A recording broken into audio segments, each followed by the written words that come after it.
نحمده ونصلي على رسوله الكريم اما بعد فاعوذ بالله من الشیطان الرجیم بسم اللہ الرحمن الرحیم۔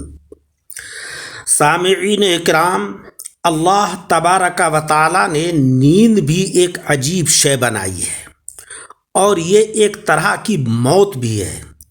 جب انسان سونے لگے تو ہمیں ڈر جانا چاہیے کہ کہیں ایسا نہ ہو کہ آنکھ ہی نہ کھلے، کہیں ہمیشہ کے لیے ہی سوتے نہ رہ جائیں۔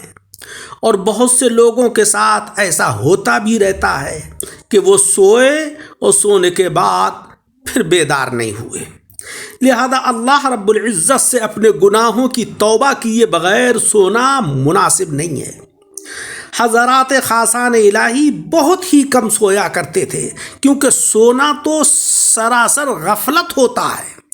جو کچھ وقت سونے میں صرف ہو جاتا ہے وہ کسی کام میں بھی نہیں آتا ہے۔ کاش ہم اپنی زندگی کی حقیقت کو سمجھنے میں کامیاب ہو جاتے۔ اگر بالفرض 60 سال کی زندگی ہوئی تو روزانہ اگر اوسطاً 8 گھنٹے بھی ہم سوئیں تو 60 سالہ زندگی میں 20 سال تو صرف نیند میں کٹ گئے۔ ان 20 سالوں میں تو ہم سے کوئی بھی کام نہیں ہو سکا۔ ہاں، اگر ہم سنت کے مطابق دعائیں وغیرہ پڑھ کر سوئیں تو انشاءاللہ ہمیں سونے کا بھی کچھ نہ کچھ فائدہ حاصل ہو ہی جائے گا۔ لہٰذا آقا علیہ الصلاۃ والسلام کا یہ طریقہ رہا ہے سونے میں کہ جب آپ اپنی خوابگاہ میں تشریف لے جاتے تو اپنا سیدھا ہاتھ مبارک سیدھے رخسار شریف کے نیچے رکھ لیتے تھے اور اس کے بعد آپ آرام فرمایا کرتے تھے۔ جب استراحت فرمانے کے لیے بستر پر آقا تشریف لے جاتے تو دائیں کروٹ لیٹتے اور سیدھا ہاتھ سیدھے رخسار شریف کے نیچے رکھتے تھے۔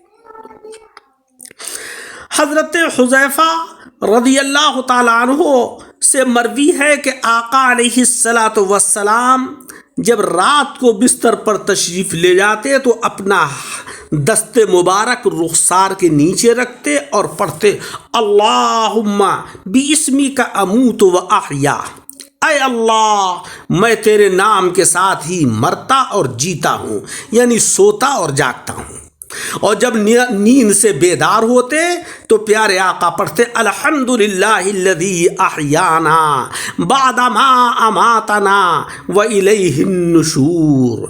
تمام تعریفیں اللہ رب العزت کے لیے ہیں جس نے ہمیں مارنے کے بعد زندگی عطا کی اور اسی کی طرف ہمیں لوٹ کر جانا ہے۔ سامعین اکرام، حدیث مبارک کے اندر ہے کہ آقا علیہ الصلاۃ والسلام نے فرمایا کہ شیطان تم میں سے ہر ایک کی گدی پر 3 گرہیں لگا دیتا ہے۔ جب وہ سوتا ہے تو ہر گرہ لگاتے وقت وہ کہتا ہے رات لمبی ہے، سوتا رہے۔ جب وہ بیدار ہو اور اللہ تبارک و تعالیٰ کا ذکر کرے یعنی اس کا نام لے تو ایک گرہ جو شیطان نے لگائی ہے وہ کھل جاتی ہے، اور اس کے بعد جب وہ وضو کرتا ہے تو دوسری گرہ بھی کھل جاتی ہے، اور جب وہ نماز پڑھ لیتا ہے تو تیسری گرہ بھی کھل جاتی ہے، اور وہ خوش و خرم ہو کر پاک حالت میں صبح کرتا ہے اور پورے دن چاق و چوبند رہتا ہے۔ آج جو ہم پورے دن پژمردہ مرجھائے ہوئے رہتے ہیں، تھکے ماندے سے لگتے ہیں، اس کی وجہ یہی ہے کہ جب ہم سوتے ہیں تو اللہ کا نام نہیں لیتے، ہم وضو نہیں کرتے، اور صبح کو فجر کی نماز ہم چھوڑ دیتے ہیں۔ 9 اور 10 بجے ہمارا ناشتہ ہوتا ہے۔ جو شیطان نے اپنی گرہیں لگائی تھیں وہ گرہیں لگی رہتی ہیں، جس کی وجہ سے ہم پژمردہ اور تھکے ماندے سے لگتے ہیں، وقت میں برکت نہیں ہوتی ہے۔ حضرت ابو ہریرہ رضی اللہ تعالیٰ عنہ سے مروی ہے کہ آقا علیہ الصلاۃ والسلام نے فرمایا کہ جب کوئی بندہ اپنی نیند سے بیدار ہو کر وضو کرتا ہے تو اس کو چاہیے کہ ناک میں 3 بار پانی ڈالے، کیونکہ شیطان رات میں ناک کی جڑ میں بسیرا کرتا ہے، یعنی حق وہی ہے کہ جو ہمارے آقا علیہ الصلاۃ والسلام فرما رہے ہیں۔ اطباء بھی یہی کہتے ہیں کہ ناک کی خوب صفائی کیا کرو، اس سے دماغ بہتر رہتا ہے۔ حضرت یعیش رضی اللہ تعالیٰ عنہ جو جلیل القدر صحابی ہیں، کہتے ہیں کہ میرے والد صاحب نے فرمایا کہ میں مسجد میں پیٹ کے بل لیٹا ہوا تھا، کسی نے مجھے اپنے پاؤں کے ساتھ ہلایا اور کہا اس طرح لیٹنے کو اللہ تبارک و تعالیٰ ناپسند فرماتا ہے۔ یعنی ہم موندے پیٹ کے بل پشت کو اوپر کر کے جو لیٹتے ہیں، یہ ہمارا لیٹنے کا طریقہ اللہ تبارک و تعالیٰ کو پسند نہیں ہے، پیارے آقا علیہ الصلاۃ والسلام نے منع فرمایا۔ حضرت ابو امامہ رضی اللہ تعالیٰ عنہ فرماتے ہیں کہ پیارے آقا صلی اللہ علیہ وسلم کا گزر ایک الٹے سونے والے کے اوپر سے ہوا۔ آپ نے پیر مار کر فرمایا اٹھو، یہ جہنمیوں کا یعنی دوزخیوں کا لیٹنا ہے۔ جب سونے کی تیاری کریں، اپنے بستر، اپنے چادر، تکیے کو اچھے طریقے سے جھاڑ لینا چاہیے کہ اگر کوئی موذی جانور، کیڑا وغیرہ ہو تو وہ بھاگ جائے۔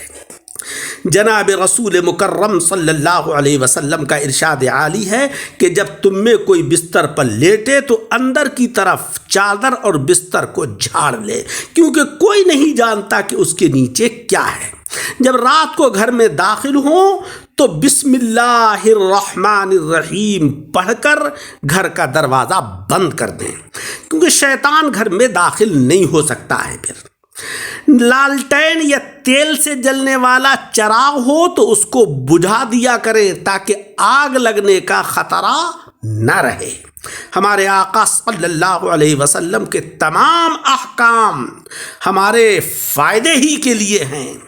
حضرت جابر بن عبداللہ رضی اللہ تعالیٰ عنہ سے مروی ہے کہ پیارے آقا صلی اللہ علیہ وسلم نے فرمایا کہ اپنے برتن ڈھانک کر رکھو اور دروازے بند کر دیا کرو اور چراغوں کو گل کر دیا کرو، اس لیے کہ چوہا اکثر بتی کو کھینچ کر لے جاتا ہے اور گھر والوں کو جلا دیتا ہے۔ مدینہ منورہ میں کسی گھر میں آگ لگ گئی تھی اور اہل خانہ بھی آگ کی لپیٹ میں آ گئے۔ اس پر رحمت عالم صلی اللہ علیہ وسلم نے فرمایا کہ یہ آگ تمہاری دشمن ہے، سوتے وقت بجھا کر سویا کرو۔ اللہ تبارک و تعالیٰ سے دعا ہے کہ مولا رب العزت ہمیں پیارے آقا صلی اللہ علیہ وسلم کی تعلیمات کے مطابق زندگی گزارنے کی توفیق عطا فرمائے۔ آمین بجاہ النبی الکریم۔